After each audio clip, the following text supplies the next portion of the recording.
બોટાદને જિલ્લો બન્યાને 13 વર્ષ થયા છતાં આરોગ્ય સુવિધાઓનો સદંતર અભાવ જોવા મળી રહ્યો છે. શહેરમાં આવેલી સરકારી સોનાવાલા હોસ્પિટલને 2 વર્ષ પહેલા સિવિલનો દરજ્જો આપવામાં આવ્યો છે. જો કે હજુ પણ પૂરતા ડોક્ટરો અને સુવિધાઓના અભાવે દર્દીઓ મુશ્કેલી અનુભવી રહ્યા છે. સરકારે 2 વર્ષ પહેલા બોટાદમાં મેડિકલ કોલેજ અને સિવિલ હોસ્પિટલ બનાવવાની મંજૂરી આપી હતી. જમીન ફાળવણીના વિવાદ બાદ હવે મિલિટરી રોડ પર સ્થળ નક્કી કરવામાં આવ્યું છે. જિલ્લા ભાજપ પ્રમુખ મયુરભાઈ પટેલના જણાવ્યા મુજબ મુખ્યમંત્રી અને આરોગ્ય મંત્રીએ ઝડપથી હોસ્પિટલ બનાવવાનું વચન આપ્યું છે. 2012માં નરેન્દ્ર મોદીએ બોટાદ શહેરને તાલુકામાંથી જિલ્લાનો દરજ્જો આપ્યો છે, પણ જિલ્લાની સુવિધાઓની માત્ર વાતો થઈ છે. 5-10 વર્ષ પહેલા કે ભાઈ બોટાદને સિવિલ હોસ્પિટલ ફાળવી દઈશું, ફાળવી પણ દીધી છે અને બોટાદની સોનાવાલાને સિવિલનો દરજ્જો પણ આગળ આપી દીધો છે. પણ સિવિલનો દરજ્જો આપ્યો છે, પણ જોઈએ તો પ્રાથમિક સુવિધાનો અભાવ જોવા મળે છે. અપૂરતા ડોક્ટર છે, જેથી કરીને દર્દીઓને પૂરતા લાભો મળતા નથી, જેના કારણે દર્દીઓને ખાનગી હોસ્પિટલનો સહારો લેવો પડતો હોય છે. અમારી માંગ એવી જ છે, આની પહેલા સરકારે 2-3 રોડ ઉપર જગ્યાઓ મંજૂર કરી અને વિવાદો થયા. હાલ એવી વાત છે કે ભાઈ મિલિટરી રોડ ઉપર જગ્યા ફાળવવામાં આવી છે મેડિકલ કોલેજ અને સિવિલની. બોટાદ જિલ્લો જે છે તે વસ્તીની દ્રષ્ટિએ ખૂબ જ મોટો છે.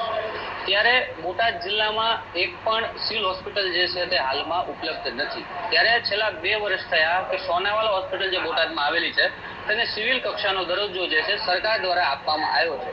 પરંતુ આ દરજ્જો આપવા છતાં સોનાવાલા હોસ્પિટલમાં જ્યારે વાત કરીએ તો ત્યાં પાયાની સુવિધાઓ ગણી શકાય એવા સંસાધનો નથી. બીજા નંબરમાં કે ડોક્ટરો જે છે તે પૂરતી પ્રમાણમાં ભરતી કરાયેલા નથી. સ્ટાફ બી ઓછો છે, એમાંથી દર્દી બહુ હેરાન થાય છે.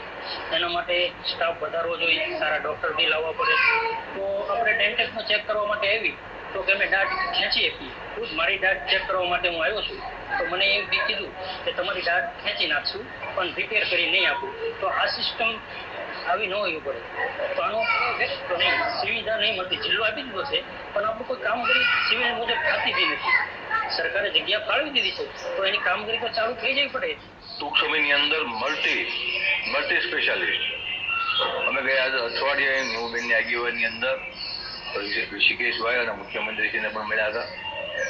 બોટાદની અંદર જે અગાઉ જમીન ફાળવી હતી ત્યારબાદ ફરીથી જમીન ફાળવવાનો એક વિષય એવો હતો, પણ ક્યાંક ને ક્યાંક જમીનના લોકેશન, જગ્યાનો અભાવ ના પ્રશ્નો હતા, એને પણ દૂર કરી અને ખૂબ મોટી જગ્યાની અંદર, મોટી જગ્યા કરતાંય પણ નવી અત્યારના સમયની એડવાન્સ જે મલ્ટી સ્પેશિયાલિસ્ટ એવી હોસ્પિટલ ખૂબ અમને ઝડપથી ઋષિકેશભાઈ અને માન્ય મુખ્યમંત્રીશ્રીએ આપણને વચન આપ્યું છે, ખૂબ ઝડપથી